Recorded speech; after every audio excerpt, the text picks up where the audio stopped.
อะไรหลวงพ่อว่างั้นนะหลวงพ่อเทพพระเทพวิสุทธิคุณกุศลกันทวโร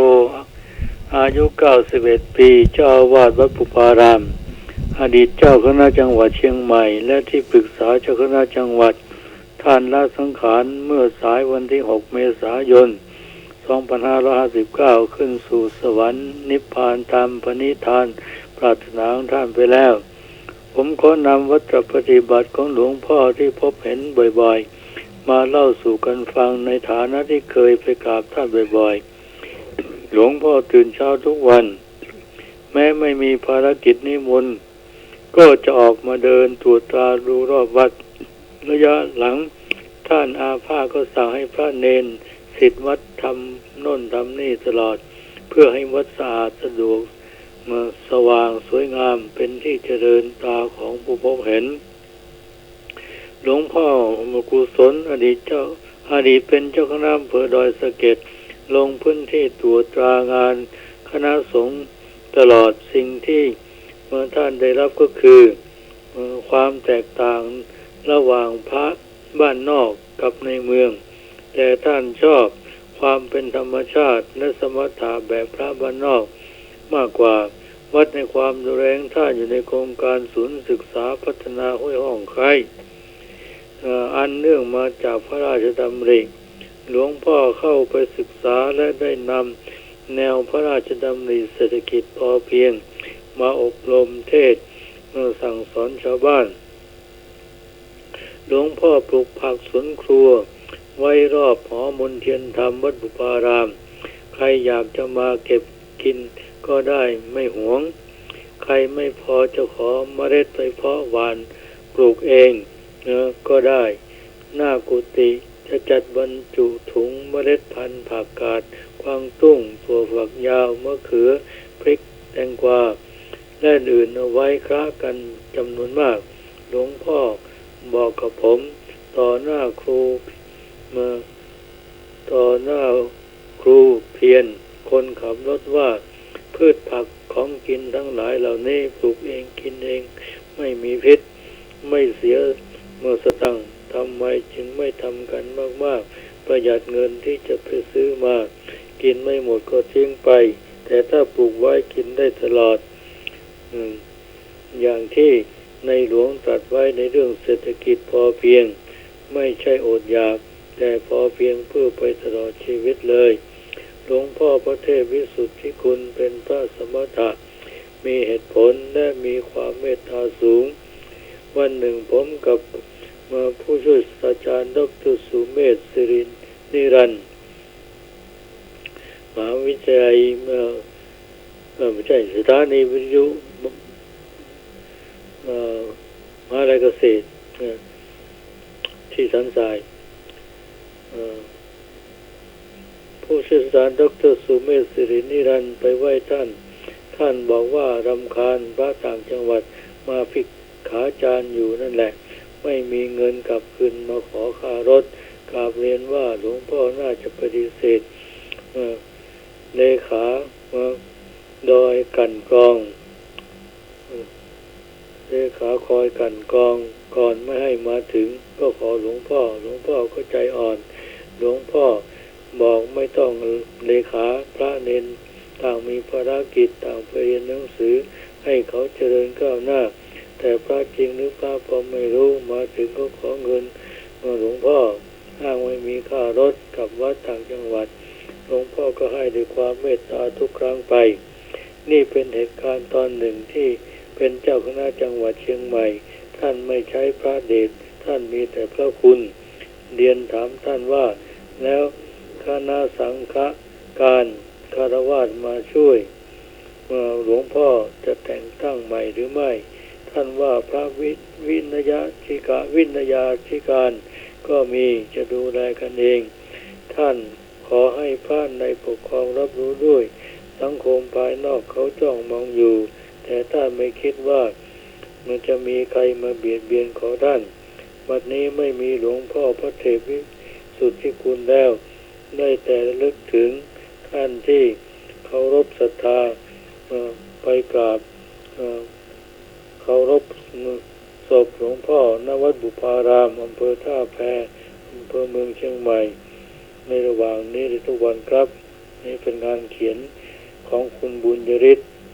ตุลาพันธ์พงศ์จากหนังสือพิมพ์ไทยนิวนะวันที่10 เมษายน 2559นะครับสมัยที่จริงท่านก็รู้จักผมเพียงแต่ผมตอนหลังผมไม่ได้ไปบ่อยๆท่านเคยสนใจมาเยี่ยมผมตอนที่ผมอยู่บ้านเวียงทองซอยตรงข้ามมหาวิทยาลัยแม่โจ้ก็เรียกว่าท่านก็มีเมตตามาเยี่ยมเยียนผมเหมือนกันทีนี้มีเรื่อง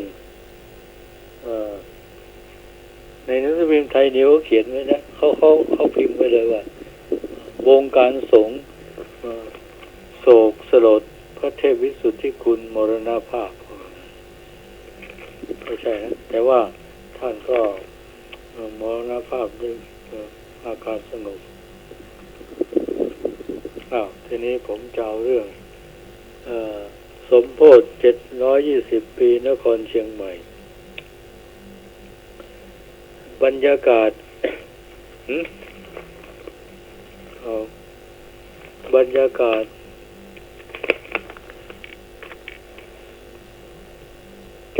การจัดกิจกรรม 2559 สมโภช60 รอบนักกษัตริย์720 ปีเมืองเชียงใหม่เพื่อระลึกในพระมหากรุณาธิคุณของพญาบางรายปฐมกษัตริย์แห่งล้านนาเริ่มขึ้นอย่างต่อเนื่องมาหลายงานแล้วและที่กำลังจะเข้าสู่งานใหญ่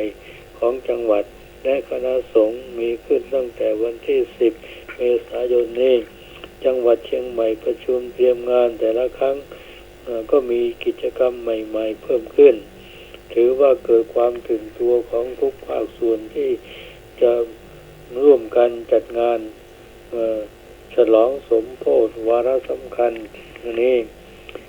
จากการประชุมคณะอนุกรรมการฝ่ายประชาสัมพันธ์เร็วๆนี้นายกฤษธนาวณิชรองผู้ว่าการจังหวัดเชียงใหม่บอกว่ากิจกรรมสำคัญในช่วงสงกรานต์เริ่มตั้งแต่วันที่10 เมษายนถึง17 เมษายน 2519วันอาทิตย์ที่10 เมษายนเวลา 6 นาฬิกาพิธีทำบุญตักบาตรเนื่องในโอกาสครบรอบ60 นักกษัตริย์720 ปีเมืองเชียงใหม่ณวัดพระสิงห์ถนนราชดำเนินจนถึงควงท่าแพและถนนท่าแพจากนั้นเวลา 18 นาฬิกามีพิธีเจริญพระพุทธมนต์ถวายบูรพกษัตริย์ณลานพระบรมราชานุสาวรีย์3 กษัตริย์ วันจันทร์ที่11 เมษายน 2559 เวลา 18 นาฬิกากิจกรรมประชาสัมพันธ์กระตุ้นการรับรู้สมโภช60 รอบนักกษัตริย์720 ปีเมืองเชียงใหม่การแสดงฟ้อนเล็บจากช่างฟ้อนจำนวน720 คนและการแสดงสมโภช60 รอบนักกษัตริย์720 ปีเมืองเชียงใหม่การจัดการมั่วการเมือง นายประวินชำริประสาทผู้ว่าการจังหวัดเชียงใหม่บอกเพิ่มเติมว่าเนื่องในปีพ.ศ. 2519เป็นปีครบรอบสถาปนาเมืองเชียงใหม่720 ปีจังหวัดเชียงใหม่จึงจัดงานเฉลิมฉลองภายใต้ชื่อ 2559 สมโภช60 รอบนักกษัตริย์720 ปีเมืองเชียงใหม่พร้อมทั้งจัดทำตราสัญลักษณ์การจัดงานเพื่อเป็นที่ระลึกในพระมหากรุณาธิคุณของผู้สร้างเมืองเชียงใหม่คือพญาบางรายพญางำเมืองและพ่อขุนรามคำแหงมหาราชสร้างจิตสำนึกความภาคภูมิใจสร้างการรับรู้ประวัติศาสตร์กำหนดเมืองเชียงใหม่รวมทั้งสนับสนุนส่งเสริมอนุรักษ์และเผยแพร่งานศิลปะหัตถกรรม ศิลปวัฒนธรรมประเพณีดีงามของเชียงใหม่และสร้างความตระหนักความรู้และความเข้าใจในการเข้าร่วมเป็นเมืองมรดกโลกวันอังคารที่ 12 เมษายน 2559 เป็นวันครบรอบ 720 ปีเมืองเชียงใหม่เวลา 8:09 นาทีมีพิธียอสวยไหว้สาพญามังรายเพื่อรำลึกในพระมหากรุณาธิคุณของพญามังรายปฐมกษัตริย์แห่งล้านนาผู้ก่อตั้งเมืองเชียงใหม่เวลา 10 นาฬิกาการประกวดกลองตึงนงเวลา 15 นาฬิกากิจกรรม 700 ชาววัดสาน้อมคารวะปูจาตนเจ้าพญาเมืองพิงเวลา 20 นาฬิกาการแสดงแสงสีเสียงชุดแสงพิสูจน์แห่งพิงนครณลานพระบรมราชานุสาวรีย์สามกษัตริย์ส่วนวันที่ 13 ถึง 17 เมษายนก็มีกิจกรรมต่างๆมารอบเมืองเชียงใหม่รวมถึงพิธีสักการะกู่เจ้าผู้ของนครเชียงใหม่ด้วย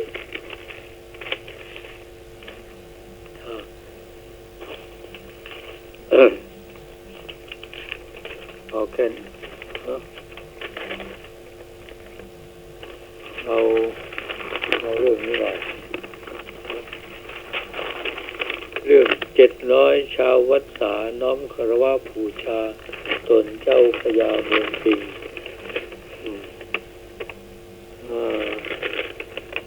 คณะวิจิตรศิลป์มหาวิทยาลัยเชียงใหม่เชิญชวนชาวเชียงใหม่และผู้สนใจ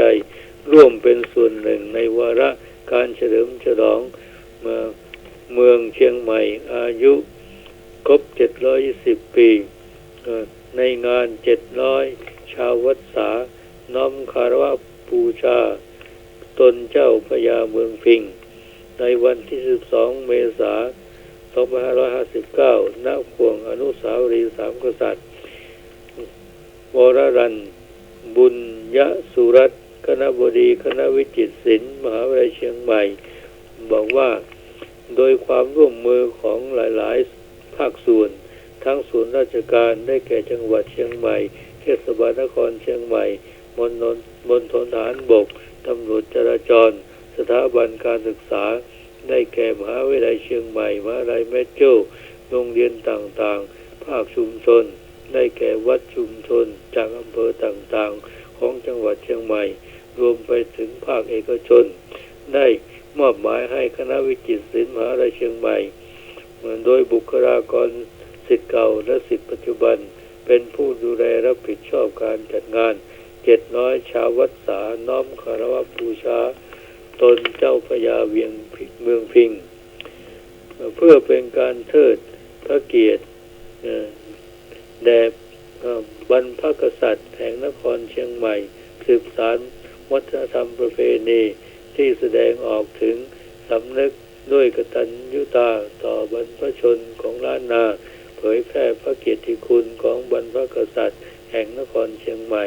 ผ่านความศรัทธาและพิธีกรรมโบราณรวมทั้งส่งเสริมความรู้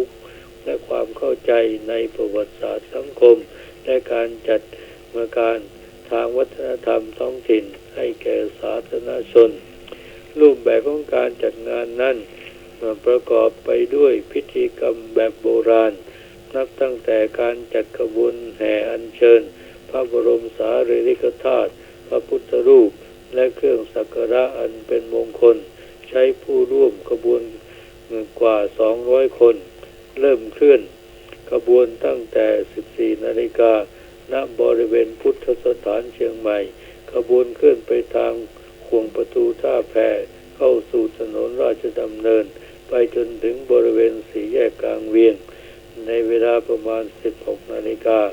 มีการประกอบพิธีทางศาสนาและการแสดงทางศิลปวัฒนธรรมจากนั้นจะเคลื่อนขบวนต่อไปจนถึงบริเวณลานอนุสาวรีย์สามกษัตริย์และมีขบวนจากชุมชนมาสมทบอีก100 คนในเวลาประมาณ 18 นาฬิกามี พิธีถวายเครื่องสักการะมงคลส่งน้ำพระบรมสารีริกธาตุพระพุทธรูปและอนุสาวรีย์สามกษัตริย์จากนั้นเวลา 20 นาฬิกาเป็นการแสดงแสงสีเสียงอิงประวัติศาสตร์ชุดแสงพิสุทธิ์แห่งพิงนครกำกับการแสดงโดยผส.มานพมานะแซมการแสดงที่สร้างความรู้ความเข้าใจถึงแนวความคิดและคติความเชื่อความศรัทธาและความกตัญญูกตัญญูตาต่อบรรพชนล้านนาเชิญชวนชาวเชียงใหม่รวมไปถึงผู้สนใจและนักท่องเที่ยวร่วมกันเป็นส่วนหนึ่งของการจัดงาน700ชาววัดสาน้อมคารวะบูชาคนเจ้าพระยาเมืองพิงในครั้งนี้ด้วยการแต่งกายพื้นเมืองเพื่อร่วมในขบวนแห่สักการะเมืองเชียงใหม่และส่งน้ำพระตั้งแต่จุดเริ่มต้นไปจนถึงลานอนุสาวรีย์สามกษัตริย์ในวันที่ 12 เมษายน 2559 โดยพร้อมเพรียงกันมีเรื่องอุทยานหลวงราชพฤกษ์เปิดรับสมัครเด็กเข้าร่วมกิจกรรมค่ายเยาวชนนักธรรมชาติอุทยานหลวงราชพฤกษ์สถาบันวิจัยและพัฒนาพื้นที่สูงองค์การมหาชนชวนเด็กๆอายุ 7-13 ปีร่วมค้นหาธรรมชาติรอบตัวพร้อมสนุกไปกับกิจกรรมต่างๆที่ได้ทั้งความรู้และความสนุกสนานในกิจกรรมค่ายเยาวชนรักธรรมชาติระหว่างวันที่ 30 เมษายน ถึง 1 พฤษภาคม 2519 ณ อุทยานหลวงราชพฤกษ์ตำบลแม่เหี่ยอำเภอเมืองจังหวัดเชียงใหม่เด็กๆจะได้สัมผัสใกล้ชิดกับธรรมชาติและเรียนรู้แนวทางการเกษตรทฤษฎีใหม่ตามหลักปรัชญาเศรษฐกิจพอเพียงเรียนรู้โลกของพืชพร้อมสนุกกับกิจกรรมเสริมความรู้ด้านสิ่งแวดล้อมอีกมากมายเช่นกิจกรรมเพาะผักงอกและทำน้ำสมุนไพรเพื่อสุขภาพกิจกรรมศิลปะประดิษฐ์ในจินตนาการจากวัสดุธรรมชาติและกิจกรรมจัดสวนถาดรวมทั้งเรียนรู้โลกของสัตว์ในกิจกรรม Behind the Zoo ด้านหลังของสวนสัตว์ที่เชียงใหม่ในซาฟารีกิจกรรมในครั้งนี้เป็นการปลูกฝังให้เด็กๆมีความรักและเห็นคุณค่าของพันธุ์พืชรวมทั้งสัตว์ชนิดต่างๆเพื่อเป็นนักอนุรักษ์ธรรมชาติที่ดีในอนาคตเปิดรับสมัครตั้งแต่บัดนี้จนถึง 25 เมษายน 2559 มีค่าลงทะเบียน 1,000 บาทต่อคนรับจำนวนจำกัดเพียง 50 คนเท่านั้นดาวน์โหลดใบสมัครและตารางกิจกรรมค่ายเยาวชนรักธรรมชาติได้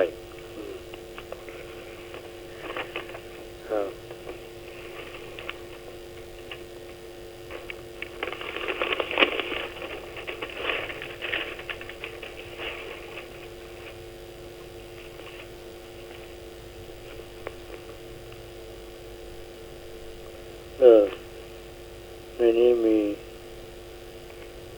ผู้ว่าการจังหวัดก็สนใจนะไปเป็นประธานประกอบพิธีน้ำหลวงสงศพพระเทพวิสุทธิคุณอดีตที่ปรึกษาเจ้าคณะจังหวัดเชียงใหม่เจ้าวาดวัดบุพารามประธานสภาวิทยาเขตมจร.วิทยาเขตเชียงใหม่อันนี้ผมลืมไปแล้วท่ามกลางพระเถระและศิษยานุศิษย์ร่วมพิธีจำนวนมากณวัดบุพารามอำเภอเมืองเชียงใหม่เมื่อวันที่ 7 เมษายน 59 เวลานี้ปัญหาหมอกควันที่น่านลดลงแล้วแต่ลดลงอย่างต่อเนื่อง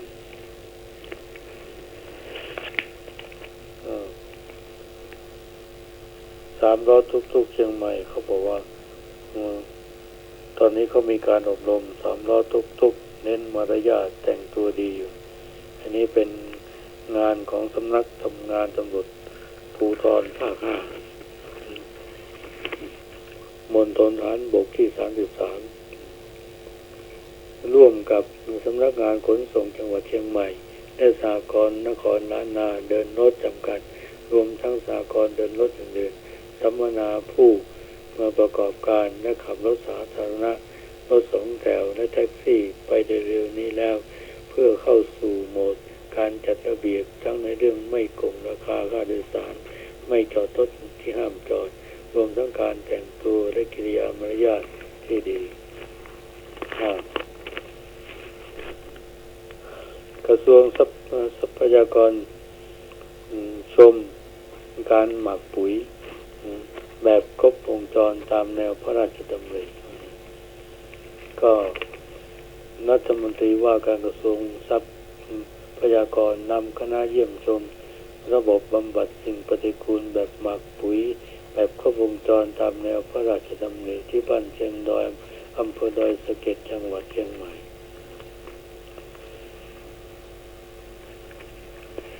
ในนี้มีเรื่องมีเรื่องไม่ดีเรื่องผู้ใหญ่บ้านเป็นผู้หญิงซิ่งรถชนต้นไม้ร่างเลยถูกอัดติดรถเคยนับสยองคาที่เป็นผู้ใหญ่บ้านหญิงอยู่เมืองแพร่ขับรถยนต์กระบะกลับจากทำธุระเร่งเร็วมาตามถนนระหว่างทนรถเสียหลักชุ่มชนต้นไม้เลยอันนี้ก็คือคนเราบางทีมันก็ประมาทเนาะขับรถเร็วเกินไปอย่างผมกลางคืนผมไม่ขับรถไปไหนเพราะว่าคนส่วนใหญ่เขาขับรถเร็วเขาบีบแตรไล่ผมที่จริงเราก็ไม่ได้ขับช้าหรอกขับความเร็วก็ประมาณ70 กิโลเมตรต่อชั่วโมง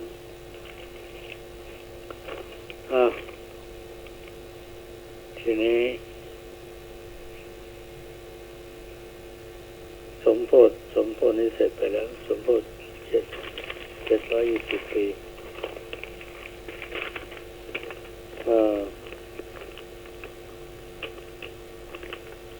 ทหารเมียน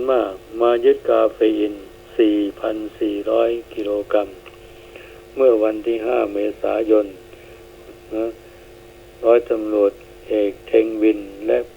พันตรีเอกโกโกซินได้ตั้งจุดตรวจจุดสกัดบนถนนระหว่างบ้านห้วยลุกกับบ้านสุขสายเขตบ้านห้วยเดินดำเมืองพงจังหวัดท่าขี้เหล็กจนกระทั่งต่อมาพบรถบรรทุกเล็กสีน้ำเงิน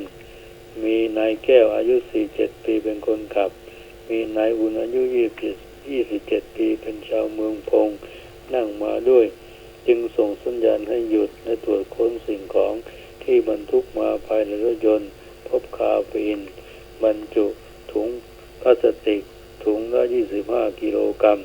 อยู่ในกระสอบปุ๋ย90 กระสอบน้ำหนักรวม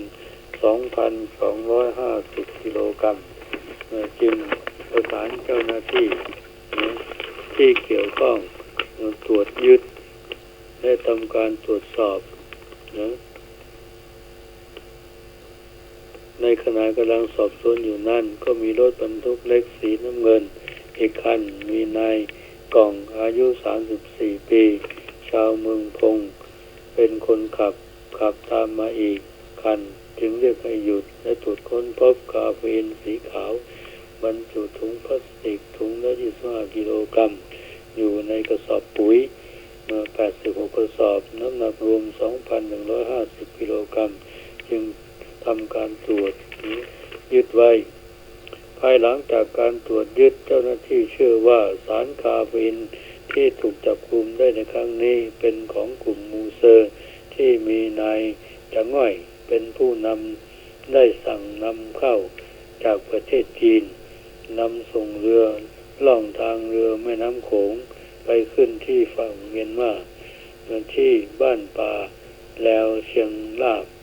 จากนั้นก็จะขนเข้าโรงงานเพื่อนำไปเป็นส่วนผสมหลักในการผลิตยาบ้าที่บ้านป่ากุ๊กเมืองพง จังหวัดท่าขี้เหล็กกาเฟอีนจำนวนดังกล่าวจะสามารถผลิตเป็นยาบ้าได้ถึง44 ล้านเม็ดทีนี้หลังจากการจับกลุ่มฝ่ายความมั่นคงและปปส.ไทยได้แสดงความเป็นห่วงว่า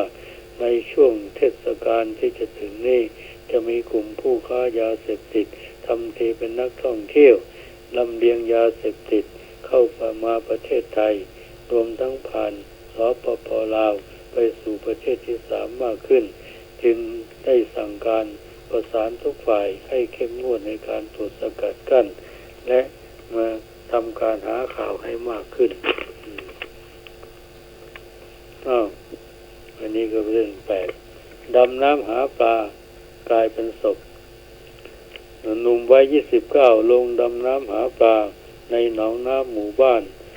หายเงียบเพื่อนแจ้งตำรวจประสานกู้ภัยลงค้นหาได้ร่างไร้วิญญาณขึ้นฝั่งมอบให้ญาติจัดการเมื่อเวลา 23 นาฬิกา 5 เมษายน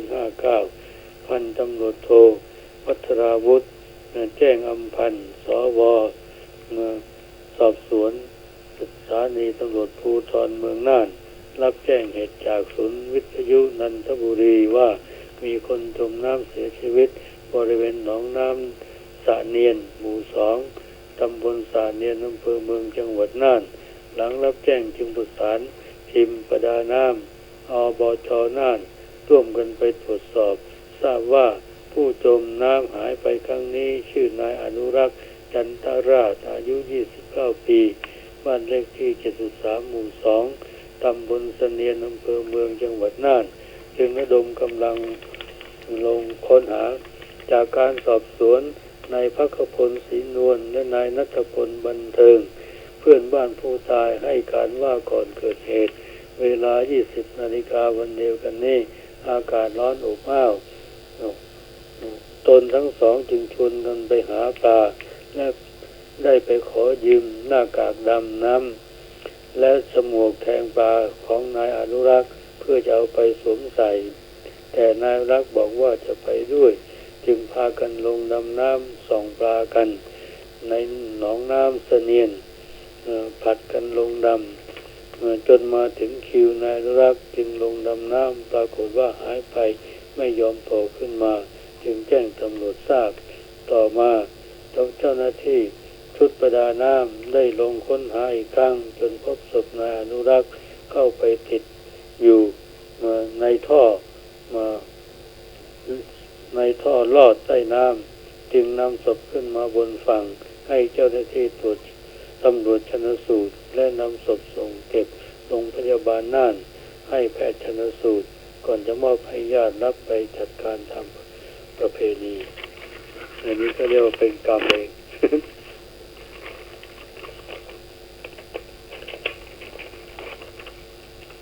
ก็เป็นอย่างนั้นเนาะ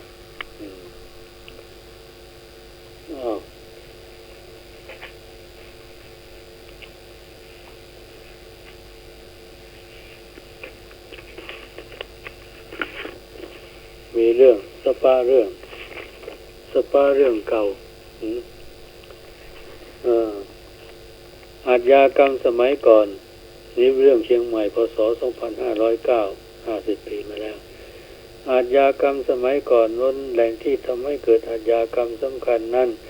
นอกเหนือจากบ่อนการพนันแล้วแหล่งอาชญากรรมสำคัญอีกย่านหนึ่งก็คือบ้านซ่องโสเภณีมักเป็นแหล่งชุมนุมของเพศชายที่มากด้วยกิเลสตัณหาจึงมักจะมีเหตุ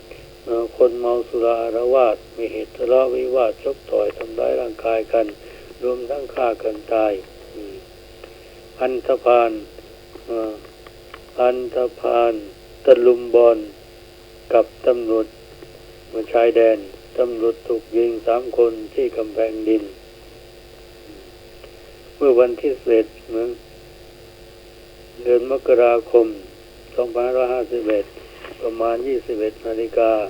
เศษได้มีพลเมืองดีโทรศัพท์แจ้งเหตุไปที่โรงพักแม่ปิงว่ามีคนชกต่อยกันอุตรุดได้ยิงกันขึ้นมีคนได้รับบาดเจ็บที่เชิงสะพานแม่ข่า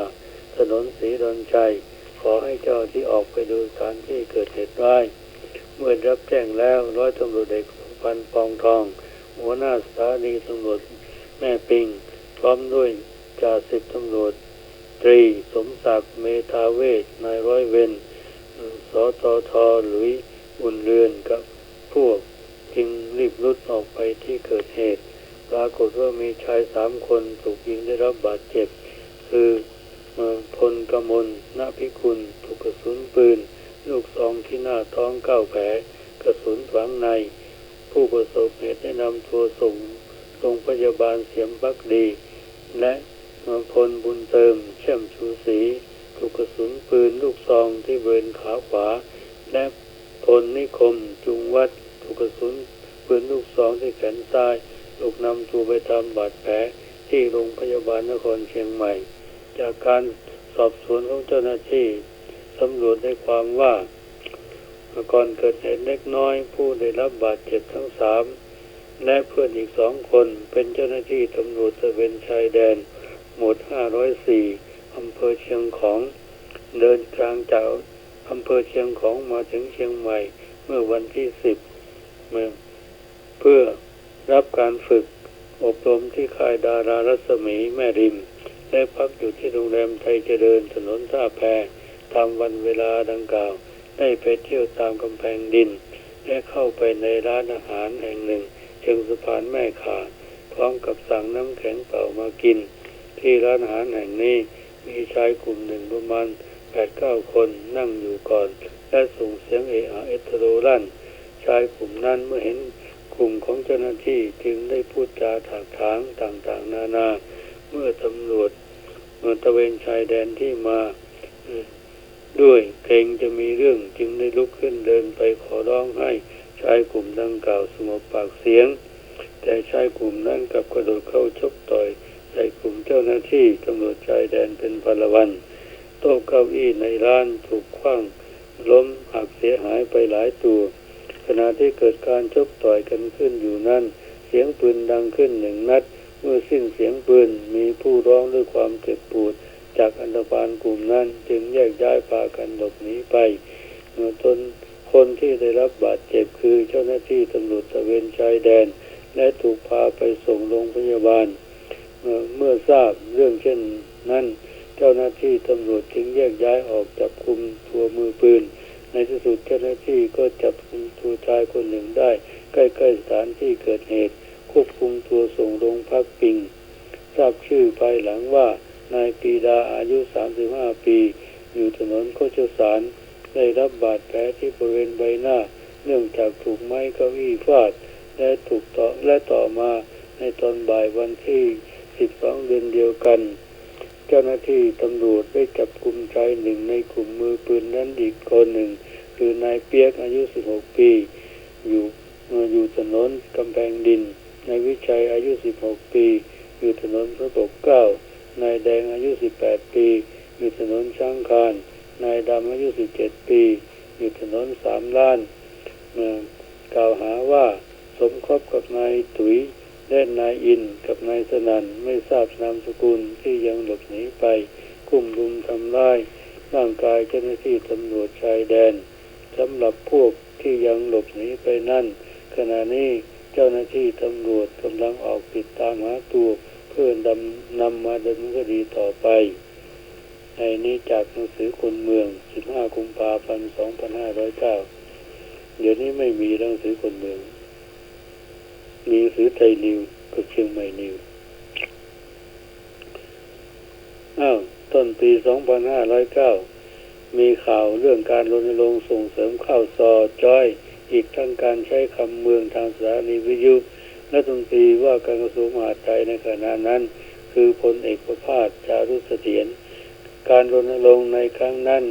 อาจเป็นครั้งแรกที่ทำให้คนเมืองได้ตื่นตัวในเรื่องศิลปะวัฒนธรรมท้องถิ่นของตนเองได้เป็นอย่างดีอันนี้รู้เรื่องอดีตบ้างก็ดีเหมือนกัน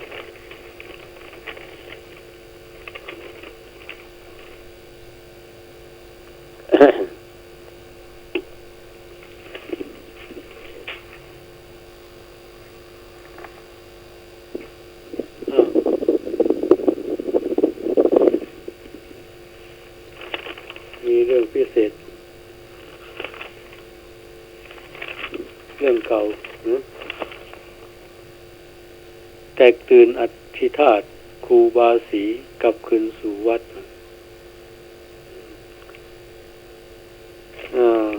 ศรัทธาประชาชนแห่เข้าสักการะอธิธาตครูบาศรีอริยวังโสที่วัดป่าบุกตำบลแม่แรงอำเภอป่าซางจังหวัดลำพูนหลังถูกคนร้ายโจรกรรมไปล่าสุดเกิดอัศจรรย์อธิธาตกลับมาที่วัดแล้วจำนวน13 เม็ดยังเหลืออีก30 เม็ดที่ยังไม่กลับคืนสู่วัดตั้งชื่อจะกลับคืนมาให้ครบเร็ววันนี้ก็แปลกดีนะ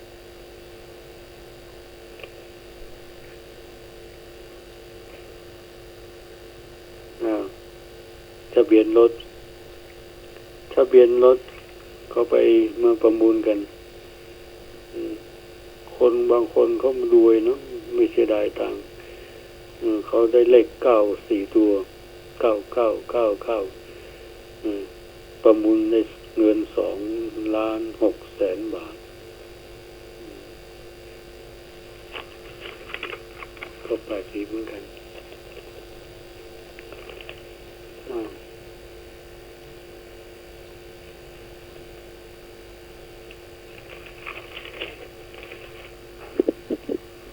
ที่นี่มา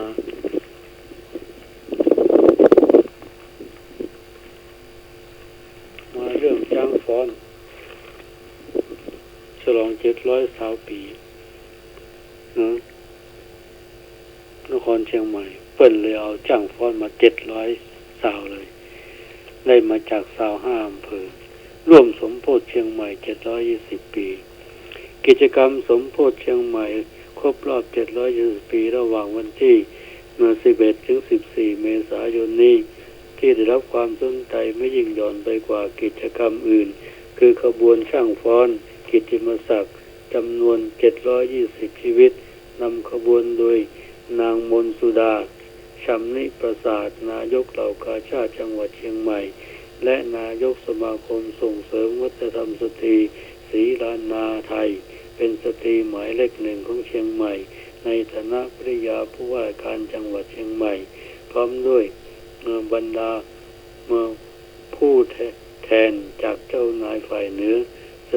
สตรี VIP จากองค์กรต่างๆและตัวแทนจาก25 อำเภอเมืองเชียงใหม่อำเภอละ20 คนได้ซุ่มทำการฝึกซ้อมมานานนับเดือนภายใต้การควบคุมของดร.กัสมาประสงค์เจริญผู้อำนวยการวิทยาลัยนาฏศิลป์เชียงใหม่และอาจารย์ผู้เชี่ยวชาญการฟ้อนเล็บของวิทยาลัยการฟ้อนสมโภชเชียงใหม่720 ปีเป็นประวัติศาสตร์อีกหน้าหนึ่งที่ต้องบันทึกไว้ให้คนรุ่นหลังได้รับรู้มีความยิ่งใหญ่ทั้งด้านจำนวนผู้ฟ้อนมากกว่า 1,000 คนรวมทั้งด้านการนับอายุของผู้ฟ้อนรวมกันอาจจะมากกว่าอายุของเมืองเชียงใหม่720 ปีก็เป็นได้ขบวนการฟ้อนกิตติมศักดิ์ชุดนี้โชว์ลีลาการฟ้อนนั้นสวยงามตื่นตาตื่นใจในวันที่11 เมษายนเวลาประมาณ 17 นาฬิกาเป็นต้นไปที่บริเวณหน้าลานพระบรมรา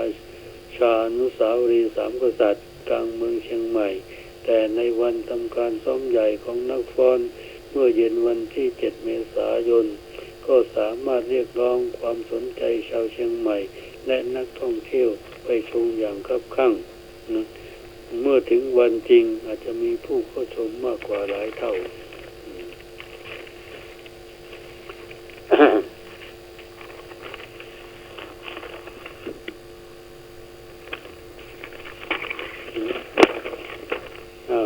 ทีนี้720 ช่างฟ้อน720 ช่างฟ้อนร่วมพลังถวายปฐมกษัตริย์ครบ720 ปีเชียงใหม่ประเพณีอันดีงามของชาวเหนือล้านนาในพิธีสักการะสิ่งศักดิ์สิทธิ์เจ้าพระยาพระมหากษัตริย์ เจ้าผู้ครองนครรวมถึงพระราชอัญการุณสุกะแขกบ้านแขกเมืองระดับสูงทุกวาระสำคัญคือการตั้งขบวนฟ้อนด้วยเพลงฟ้อนในชุดต่างๆเพื่อเป็นการถวายหรือต้อนรับแม้แต่ระดับสามัญชนทั่วไปชาวเหนือก็ได้แสดงออกถึงความปิติยินดีเมื่อแขกแก้วมาเยือนมาร่วมงานพิธีการต่างๆก็จะจัดขบวนการฟ้อนต้อนรับมีทั้งการฟ้อนเล็บมีฟ้อนกายลายบ้างก็มีการฟ้อนโปรยข้าวตอกดอกไม้รวมถึงการฟ้อนต้อนรับคณะกฐินและผ้าป่าทั้งประเภทสามัคคีหรือมาเพียงครอบครัวผู้ใจบุญเพียงไม่กี่คนก็ตามการฟ้อนจึงเป็นการแสดงออกทางวัฒนธรรมอันสง่างามและถูกสืบทอดต่อกันมาช้านานในวาระอันสำคัญและยิ่งใหญ่ที่จังหวัดเชียงใหม่ร่วมกับทุกภาคส่วนทั้งทางราชการท้องถิ่นภาคเอกชนชุมชนและประชาชนทั้งหลายพร้อมใจกันจัดงานฉลองสมโภชระหว่างวันที่10ถึง16เมษายนนี้จึงเป็นงานที่น่าบันทึกจดจำไว้เป็นประวัติศาสตร์ในขณะที่ผู้มีส่วนร่วมกิจกรรมทั้งหลายตั้งแต่แม่งานไปจนถึงคนงานก็ควรภาคภูมิใจที่จะได้แสดงออกถึงการรำลึกพระมหากรุณาธิคุณแด่บูรพกษัตริย์เทียธิราชตลอด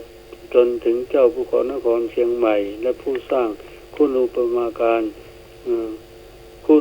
การ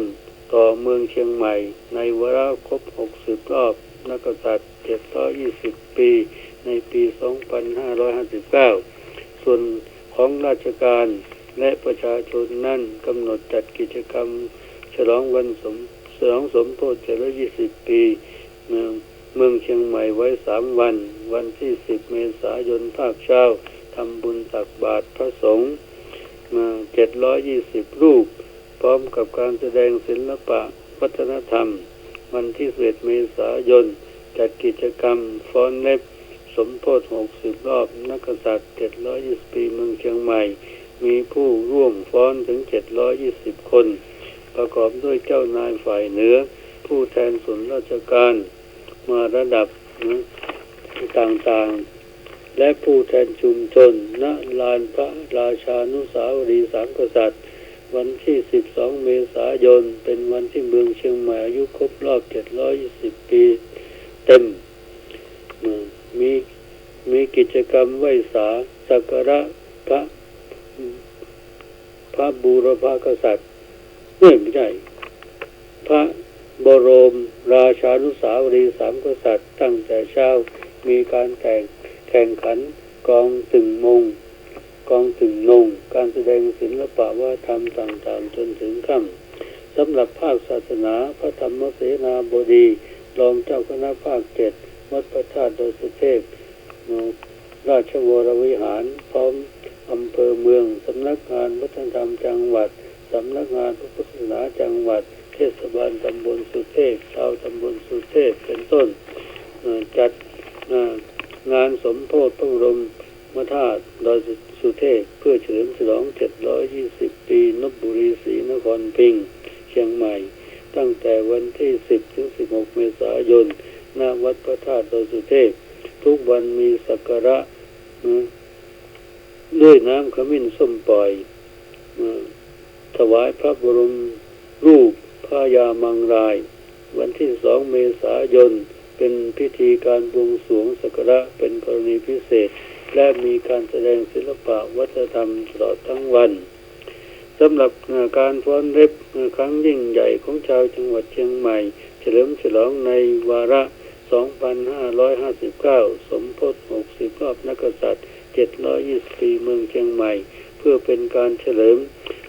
ฉลองความรุ่งเรืองของเมืองเชียงใหม่และรำลึกถึงพระมหากษัตริย์ผู้ร่วมก่อสร้างเมืองเชียงใหม่พร้อมกับส่งเสริมการท่องเที่ยวเชิงวัฒนธรรมและการพัฒนาเมืองเชียงใหม่สู่เมืองมรดกโลกนั้นเพื่อเตรียมความพร้อมของทุกคนทุกองค์ก กรสถาบันการศึกษาและหน่วยงานที่มาร่วมนางมนสุดาชัมนิประสาทนายกเก่ากาชาติจังหวัดเชียงใหม่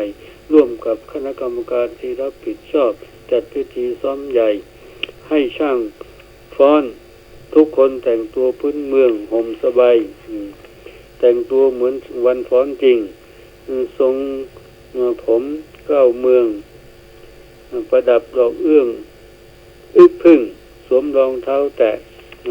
หรือรองเท้าคัตชูสีดำ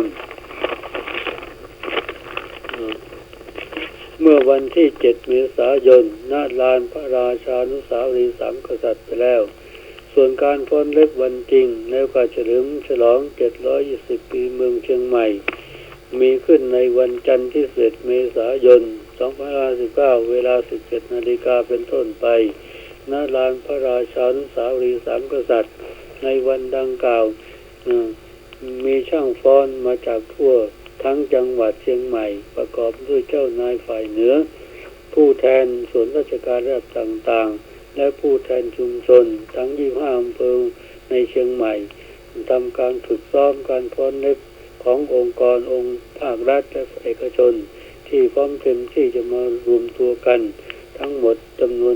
720 คนคาดว่าเป็นภาพประเพณีวัฒนธรรมอันสวยงามและถูกบันทึกไว้เป็นหนึ่งในหน้าประวัติศาสตร์เมืองเชียงใหม่ในโอกาสที่มีการเฉลิมฉลองภายใต้ชื่อ 2559 สมโภช720 ปีเมืองเชียงใหม่เพื่อรำลึกในพระมหากรุณาธิคุณของพญามังรายปฐมกษัตริย์แห่งล้านนาผู้ก่อตั้งเมืองเชียงใหม่เกิดความรักและความภาคภูมิใจแก่ชาวเชียงใหม่สืบต่อไปกำหนดการในวันจันทร์ที่11 เมษายนเริ่มพร้อมกันก่อนเวลา 17 นาฬิกาเมื่อช่างฟ้อนแต่งตัวชุดพื้นเมืองเก้าผมทรงพื้นเมืองเหนือประดับดอกเอื้องพึ่งเสร็จแล้วมารวมกันณสวนณลานพระราชานุสาวรีย์สามกษัตริย์เวลา 17 นาฬิกานางมนสุดาชัมนิประสาทนายกเหล่ากาชาติจังหวัดเชียงใหม่เป็นประธานถวายบายสีพร้อมเครื่องสักการะหมากสุ่มหมากเบงหมากสุ่มหมากเบงต้นพึ่งต้นดอกต้นเทียนจากนั้นก็เริ่มเข้าสู่การฟ้อนเล็บฟ้อนพื้นเมืองเหนือล้านนาตามชุดเพลงที่คณะกรรมการกำหนดเป็นอันเสร็จพิธีการฟ้อนเล็บถวายแด่บุรพกษัตริย์สยาธิราชในวโรกาสเฉลิมฉลองเมืองเชียงใหม่ครบ720 ปีงานนี้ได้เชิญชวนประชาชนชาวเชียงใหม่นักท่องเที่ยวจากต่างจังหวัดและต่างประเทศได้เข้าร่วมชมการฟ้อนเล็บด้วยช่างฟ้อนกิตติมศักดิ์และช่างฟ้อนสาวงามแห่งเมืองเชียงใหม่ถึง720 ชีวิตที่หาชมได้ยากยิ่งไม่มีการเก็บบัตรใดๆทั้งสิ้นเพื่อร่วมถวายสักการะแด่พระบรมราชานุสาวรีย์สามกษัตริย์ด้วยความเทิดทูนและศรัทธานี่เป็นรายงานนะจากคุณบุญมหาฤทธิ์ แห่งฟิล์มไทยนิววันที่ 9 เมษายน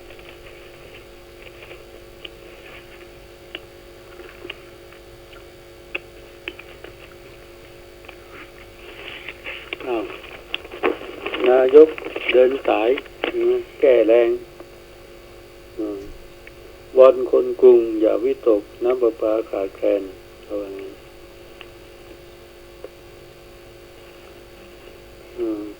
ทีนี้โครงกระดูก 2,500 ปี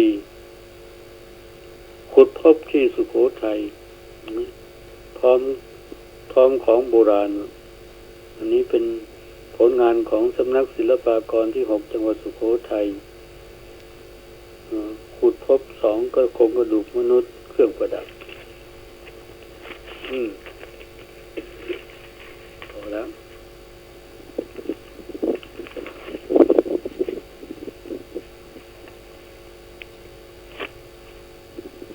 ลพบุรีศรีนคร รพิงค์เชียงใหม่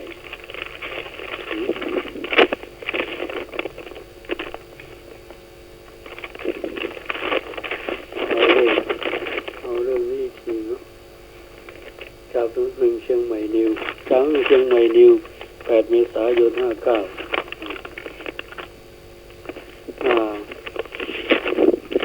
ตำนานสร้างเวียงลพบุรีศรีนครพิงค์เชียงใหม่เชียงใหม่เป็นเมืองเก่าแก่และมีประวัติ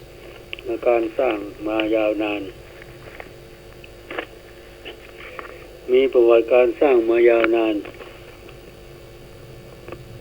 น่าภาคภูมิใจกษัตริย์ผู้ทรงสร้างนครเชียงใหม่คือพญามังรายมหาราชพ่อขุนเมงรายมหาราชพระองค์ทรงรวบรวมบ้านเล็กบ้านน้อยบนแผ่นดินล้านนาไทยให้เป็นพื้นแผ่นดินเดียวกันรวมเป็นอาณาจักรล้านนาไทยอันกว้างใหญ่ไพศาลพญามังรายเป็นราชโอรสของพระเจ้าลาวเมงผู้สืบเชื้อสายมาจากพระเจ้าลาวจักรราชเป็นผู้สร้างอาณาจักรโยนกส่วนมารดาของพระองค์คือพระนางหัวมิ่งจอมเมืองในปีพ.ศ. 1802พญามังรายได้ขึ้นครองราชย์ต่อจากพระเจ้าลาวเมงณอาณาจักรโยนกในระยะที่พญามังรายกำลังเรืองอำนาจในอาณาจักรล้านนาไทยนั้น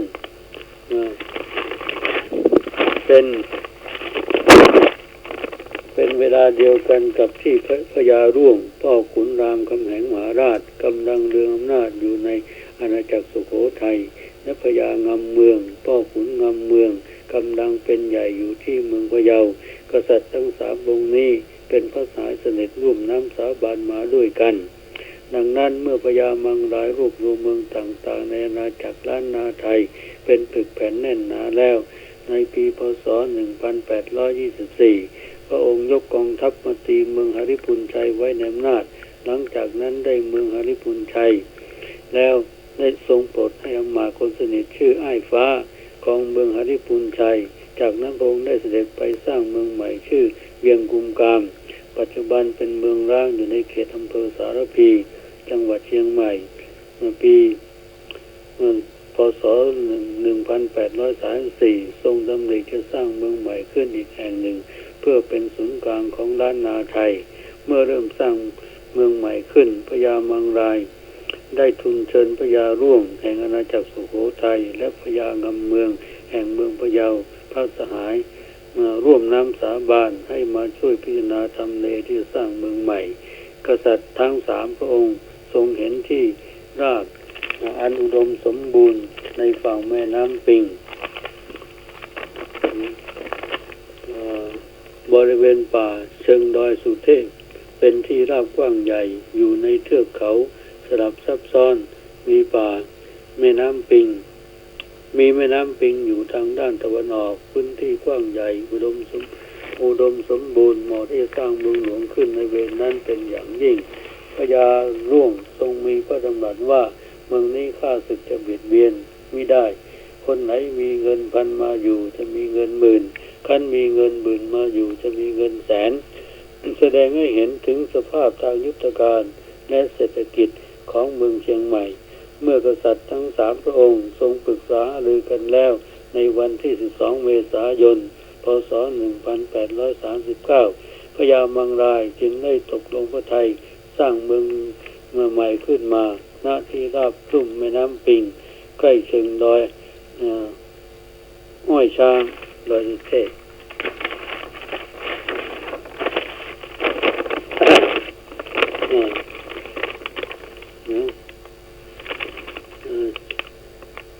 โดยสร้างกำแพงเมืองด้านกว้าง800 วาด้านยาว 1,000 วา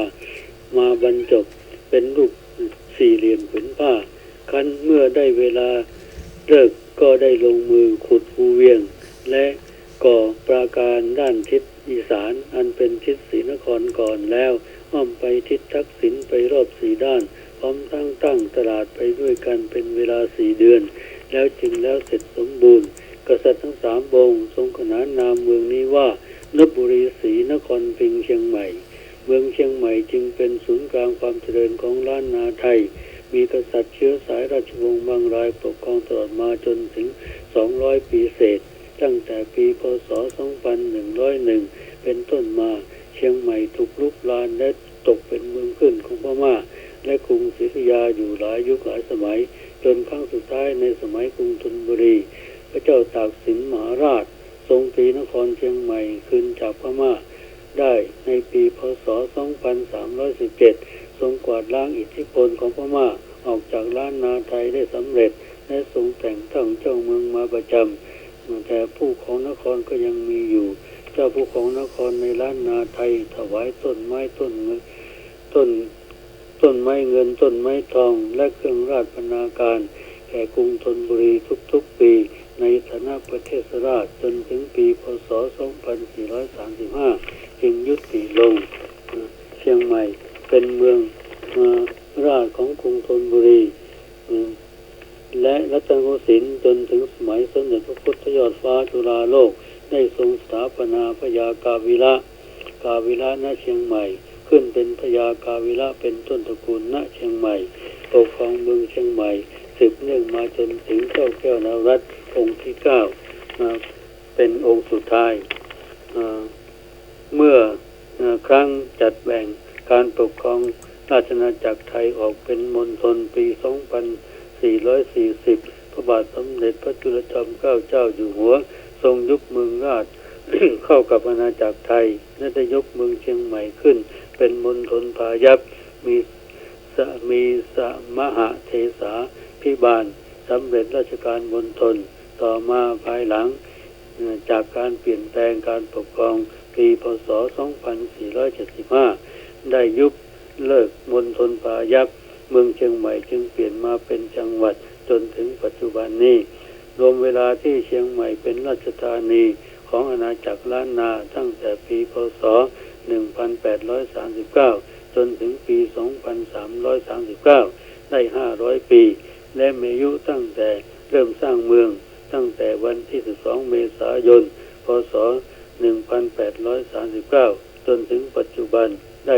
720 ปีอันนี้เป็นรายงานในหนังสือพิมพ์เชียงใหม่นิว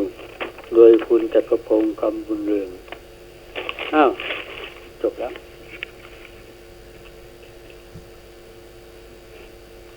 หมดเวลาพอดี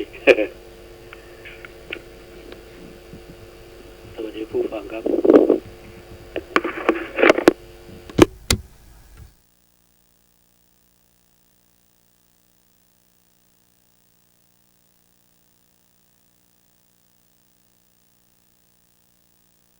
ประจำเวลานั้น1 ชั่วโมงแต่อาตมาก็แบ่ง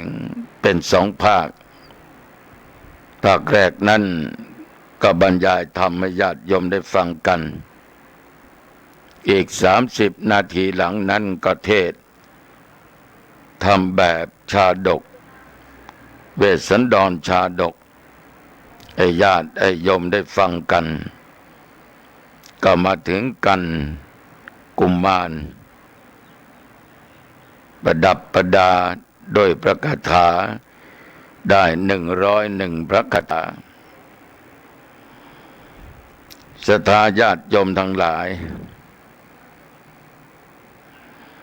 ก่อนที่อาตมาภาพจะได้นำอะไรมาพูดนั้นก็ขอประกาศแจ้งให้ญาติโยมทั้งหลายได้รับทราบว่าในเดือนเมษายนนี้เราพุทธศาสนิกชนทั้งหลายนั้นได้เสียพระมหาเถระผู้มีคุณธรรม